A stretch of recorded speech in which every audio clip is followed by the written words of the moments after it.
I'm Nikki Kohler, co-president of the Bloomington League of Women Voters.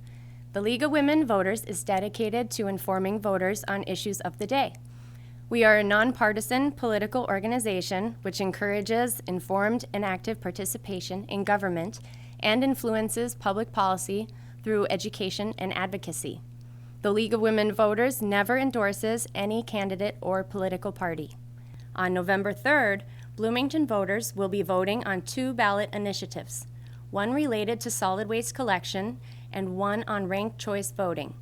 The purpose of this video is to highlight the ballot initiative dealing with ranked choice voting.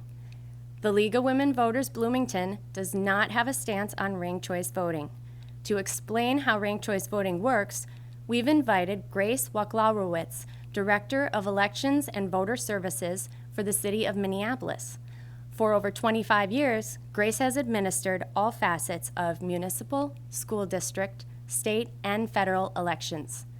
Minneapolis, more than any other community in Minnesota, has experience with RCV dating back to 2009. Ms. Wachlowrowitz is neither an advocate for or against RCV. We've asked her to provide us with fact-based information related to RCV, so it is my pleasure to introduce Grace. Thank you. It's a pleasure to be here today to explain how Minneapolis operates and conducts a ranked choice voting election. As Nikki mentioned, my name is Grace Wachlowrowitz, and I'm the Director of Voter and Election Services for the City of Minneapolis. Today I'm just going to do a brief overview so that you have a better understanding of how ranked choice voting works and how we do it here in Minneapolis. One thing that I want to mention that it will be a little bit different as you consider ranked choice voting is the City of Minneapolis has everyone on the ballot every 4 years. That's different. Most cities like you in Bloomington have their offices staggered, so you have an election every 2 years. Ours is every 4 years. So back in 2006, the citizens of Minneapolis approved the choice of ranked choice voting as their choice of method of how they want to choose their candidates. With that, of the 25 seats, we have a mixture of single seats and also multi-seats. But fortunately, you do not have to consider multi-seats, so I will continue on in explaining just the single seat process. So it's every 4 years. So the first time we started was 2009, then 2013, and then in 2017, and of course we'll have another one in 2021. Ranked choice voting is just a different method of voting, and you will determine if it would be best for your community. The way I describe ranked choice voting is just like going to a restaurant and the menu has 4 different sandwiches: roast beef, chicken, ham, and tuna, okay? You really like roast beef, and you want that. However, you just found out that they don't have any, and so you have to decide, what is your second choice? What would you like to eat? And it may be chicken. And if they're out of that, well, then I'll take the tuna. That's basically what ranked choice voting is. Some call it a consensus. It's a determination of who you would be comfortable with if the person you want to go into a particular office doesn't win. Who would you be comfortable with as your second or third choice? So with that, I'm going to present a film that our city had produced explaining in very basic terms what ranked choice voting is all about. In most elections, you only vote for one candidate for each office. But in some elections, voters can rank 3 or more candidates for each office. It's called ranked choice voting. Here's an example of how it works. All of the candidates will be listed on the ballot in 3 columns. Make your first choice vote in column 1 by filling in the oval of the candidate you'd most like to win. Vote for your second choice in column 2 and make your third choice in column 3. That's all there is to it. Now let's see how the votes are counted. Let's say there are 4 candidates running for mayor: Asha, Zach, Omar, and Lucy. Once the polls close, we count all the first choice votes first. To be elected mayor, a candidate needs more than half the votes. In this example, Asha has more than half of the votes, so she's declared the winner.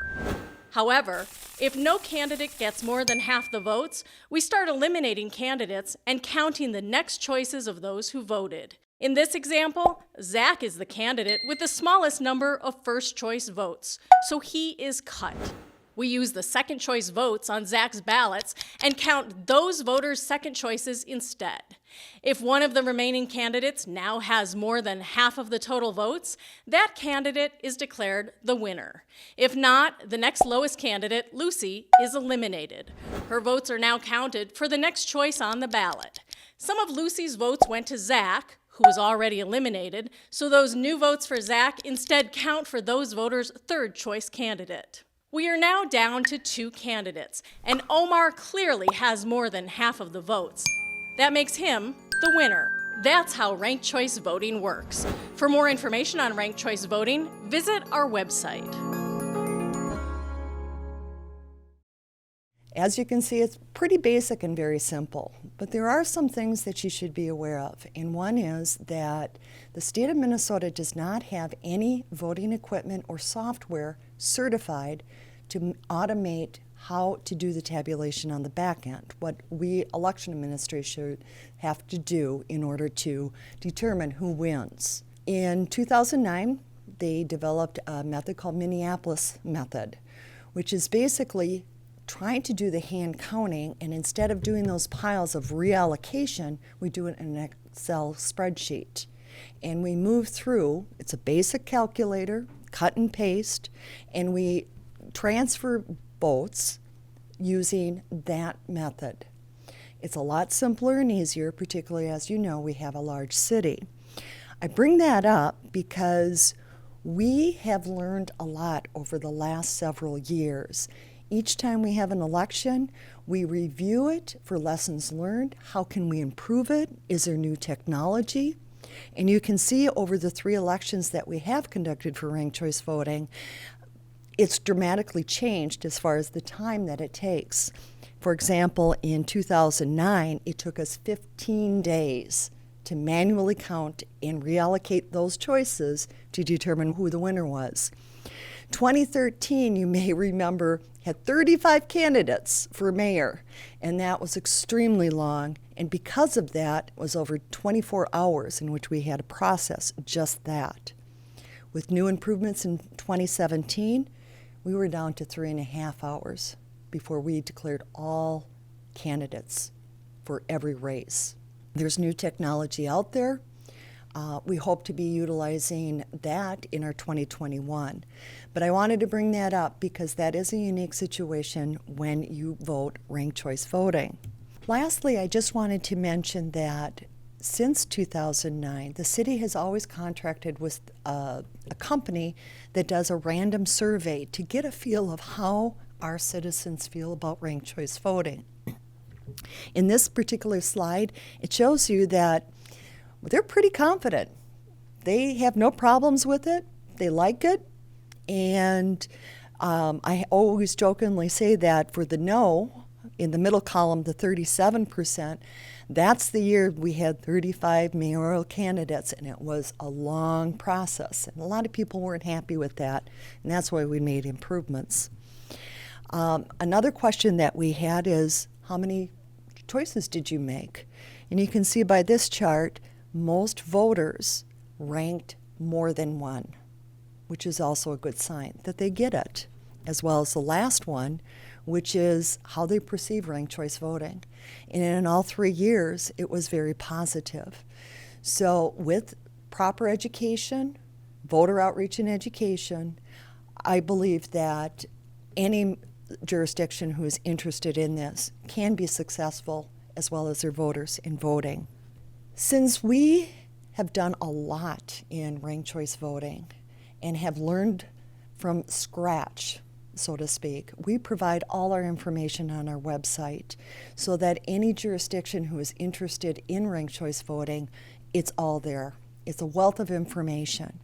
I do want to caution you, though, that at the time of this recording, we are in the process of moving our website to a different platform. So it may not look the same as what you see on the screen. And lastly, we love data. You can actually see the data on our results tab, and we do comprehensive reports to our city council. So if you want more narrative, detailed information on the process of ranked choice voting and how each year was handled, you can look under the Data Resources tab. With that, I hope this has been helpful. Thank you. We hope you have found this video helpful. For more information on this year's ballot initiatives, go to bloomingtonmn.gov and click on Ballot Questions to Consider in November, and then click on the link to Ballot Language and FAQs. And remember to vote. Early voting gets underway September 18th.